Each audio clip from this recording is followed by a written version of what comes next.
West Bengal weather update. সপ্তাহান্তেই ফিরছে শীতের আমেজ, এক ধাক্কায় ৩-৪ ডিগ্রি পারদপতন বঙ্গে, দার্জিলিংয়ে বৃষ্টির সম্ভাবনা। চলতি সপ্তাহেই দক্ষিণবঙ্গে ধীরে ধীরে কমবে রাতের সর্বনিম্ন তাপমাত্রা।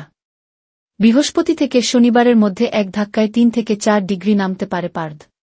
তবে উত্তরবঙ্গে আগামী ৫ দিনে তাপমাত্রা পরিবর্তনের সম্ভাবনা নেই।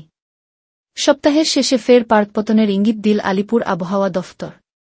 চলতি সপ্তাহের শেষেই জমিয়ে শীতের আমেজ ফিরতে পারে দক্ষিণবঙ্গে। আপাতত ৩ থেকে ৪ ডিগ্রি কমতে পারে রাতের তাপমাত্রা। তবে এখনই জাঁকিয়ে শীত পড়ার সম্ভাবনা নেই। ঘূর্ণিঝড় ফেঞ্জল এখন শক্তি হারিয়ে নিম্নচাপে পরিণত হয়েছে। কেরল উপকূল পেরিয়ে সেটি এখন আরব সাগরে কর্ণাটক উপকূলের কাছাকাছি রয়েছে। এর প্রভাবেই গত কয়েকদিনে তাপমাত্রা বেড়েছিল বঙ্গে। তবে চলতি সপ্তাহে ফের কমছে তাপমাত্রা।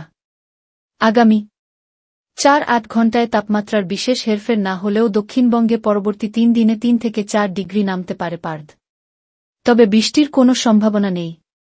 দক্ষিণবঙ্গের সর্বত্র সপ্তাহভর আকাশ মূলত পরিষ্কারই থাকবে। উপকূল সংলগ্ন কিছু জেলায় আংশিক মেঘলা থাকতে পারে আকাশ। সব জেলাতেই সকালের দিকে হালকা কুয়াশা দেখা যেতে পারে। বুধবার হালকা থেকে মাঝারি কুয়াশায় ঢাকতে পারে পশ্চিম বর্ধমান, মুর্শিদাবাদ ও বীরভূম জেলার কয়েকটি এলাকা। বৃহস্পতিবার মাঝারি কুয়াশার সতর্কতা রয়েছে উত্তর ২-৪ পরগনা, নদিয়া, মুর্শিদাবাদ, বীরভূম এবং পশ্চিম বর্ধমান জেলায়। হাওয়া অফিস জানিয়েছে, চলতি সপ্তাহেই দক্ষিণের জেলাগুলিতে ধীরে ধীরে কমবে রাতের সর্বনিম্ন তাপমাত্রা। বৃহস্পতি থেকে শনিবারের মধ্যেই এক ধাক্কায় ৩ থেকে ৪ ডিগ্রি নামতে পারে পারদ। তবে উত্তরবঙ্গে আগামী ৫ দিনে রাতের তাপমাত্রা পরিবর্তনের খুব একটা সম্ভাবনা নেই।